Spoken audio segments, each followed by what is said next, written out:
कालेंद्र वीर पुरुष पर बाघनख से वार करने ही वाला था कि तभी वीर पुरुष ने झट से उसके हाथ पर अपना पैर रख दिया। वो दर्द के मारे कराह उठा। वीर पुरुष की ताकत के आगे अब उसकी एक नहीं चल रही थी। वो कुछ कर पाता इससे पहले वीर पुरुष ने उसकी गर्दन पर तलवार रख दी। तलवार की नोक कालेंद्र की गर्दन को चुभ रही थी। अपने आप को ऐसे मजबूर पाकर कालेंद्र की आंखों में डर उतर आया। क्या हुआ? डर लग रहा है? अपनी मौत को इतना पास से देखकर तुम्हारे जैसे राक्षस की आंखों में भी भय दिखाई देने लगा। वाह, कमाल है। नहीं नहीं है वीर पुरुष, मुझे मत मारो, मुझे माफ कर दो। क्यों ना मारूं? जिस तरह से तुम मेरे सामने आज गिड़गिड़ा रहे हो वैसे ही अन्य लोग भी तुम्हारे सामने ऐसे ही गिड़गिड़ाए होंगे, लेकिन तुमने उन्हें माफ किया। वीर पुरुष की बात सुनकर कालेंद्र कांप गया। उसकी तलवार की नोक अब आहिस्ते आहिस्ते कालेंद्र की गर्दन में और गहराई से धंसती जा रही थी। मैंने सच में बहुत बुरा किया है, लेकिन तुम तो ईश्वर के भेजे हुए अच्छे आदमी हो। मुझे प्रायश्चित करने का एक मौका तो दो। मैं वचन देता हूँ कि अब मैं किसी निर्दोष की हत्या नहीं करूंगा, कोई पाप नहीं करूंगा।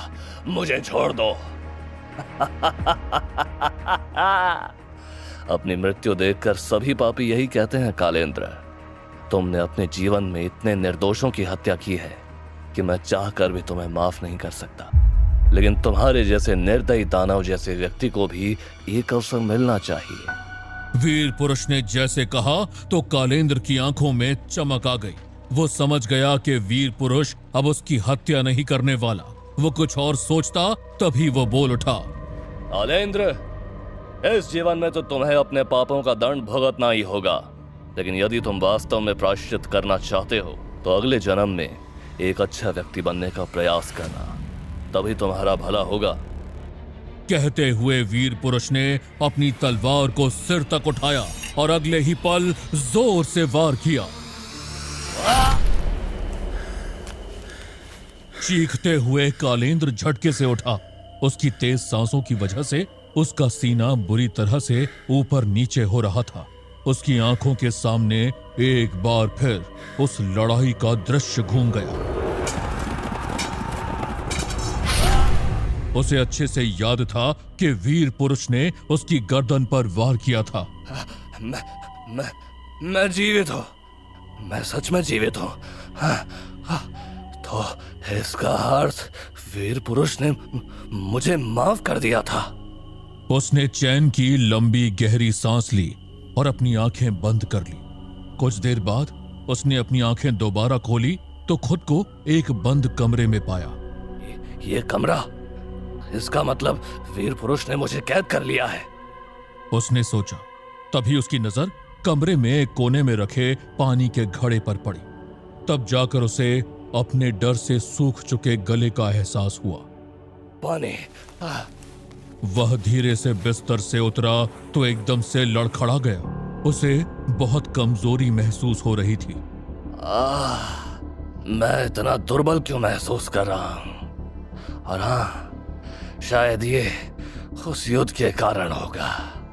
यदि सामने वीर पुरुष जैसा योद्धा हो तो यह आश्चर्य की बात नहीं है, लेकिन मुझे दर्द तो महसूस ही नहीं हो रहा। माजरा क्या है? पानी। वो अपनी कमजोरी के बारे में सोचते हुए पानी की तरफ बढ़ा। उसने अभी पानी पीकर बर्तन रखा ही था कि तभी भड़ाक की आवाज के साथ उसके कमरे का दरवाजा खुला। उसने चौंक कर उधर देखा तो एक नौकर ने उसके कमरे में कदम रखा, जो उसके बिस्तर की तरफ देख रहा था। कालेंद्र अपनी आंखें सिकोड़कर उसे पहचानने की कोशिश करने लगा। ओह, तोड़ गए हमारे बलिष्ठ राजकुमार। कैसे हैं आप? अरे, आज तो आपके अंदर इतनी ताकत आ गई कि आपने पानी का बर्तन खुद भी उठा लिया। उसने झूठा आश्चर्य प्रकट किया तो कालेंद्र को गुस्सा आ गया। ए, वो कौन तुम? तुम्हारा साहस कैसे हुआ मुझसे ऐसे बात करने का? मुझे जानते भी हो मैं कौन हूँ? मैं कालेंद्र हूँ। कालेंद्र, मैं तुम्हारी जिह्वा खींच लूंगा। लगता है राजकुमार ने कोई अच्छा स्वप्न देखा है। अत्यधिक आनंददायी स्वप्न होगा, तभी तो इस तरह की बातें कर रहे हो। तुम्हारे जैसा दुर्बल आदमी भला मेरी क्या जीवा खींचेगा? उसकी बात सुन गुस्से के मारे कालेंद्र के नथुने फूलने लगे। तुम हो कौन मेरा मजाक उड़ाने वाले? मैं तुम्हें जीवित नहीं छोड़ूंगा। अरे अरे अरे, लगता है दुर्बल राजकुमार की स्मृति भी चली गई है। मैं सुकेश हूँ, याद करो, महाराज ने तुम्हें सुबह जल्दी उठाने का काम मुझे ही दे रखा है। एक दास होकर ऐसा दुस्साहस, तुम हमसे ऐसे बात करोगे?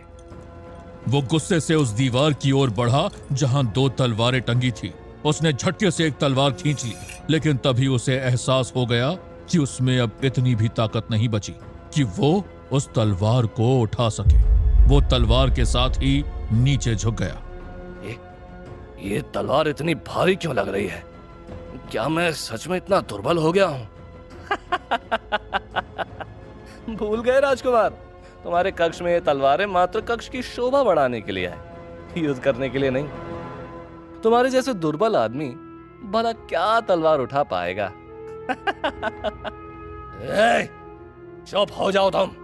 मैंने अच्छे अच्छे वीर योद्धाओं को चुटकियों में हराया है। कहीं तुम्हारी इन बातों के कारण तुम्हारे भी प्राण न चले जाएं। सावधान। कालेंद्र गुस्से में किसी नाग के जैसे फुफकारा तो सुकेश फिर हंस पड़ा। ऐसा लग रहा था जैसे उसे कालेंद्र से कोई डर ही ना लग रहा हो। तुम भी ना राजकुमार, तलवार से भले ही तुम मेरी जान ना ले पाओ, मगर तुम्हारे इस मजाक के चलते हंसते हंसते मैं अवश्य ही मर जाऊंगा। बकवास बंद करो निकम्मे। निकम्मा? अरे निकम्मे तो तुम हो, तभी तो तुम महाराज और इस राज्य पर बोझ बन चुके हो। अरे मूर्ख, पहले भी तुम्हें महाराज पसंद नहीं करते थे, और अब उन्हें अगर तुम्हारी इन मूर्खतापूर्ण बातों का पता चल गया तो फिर तो तुम्हें इस राज्य से बाहर निकाल दिया जाएगा। सुकेश! कालेंद्र चिल्लाते हुए उसकी ओर बढ़ा कि तभी उसकी नजर सामने की दीवार पर लगे बड़े से दर्पण पर पड़ी। उसमें अपने आप को देखकर कालेंद्र के पैरों तले जमीन ही निकल गई।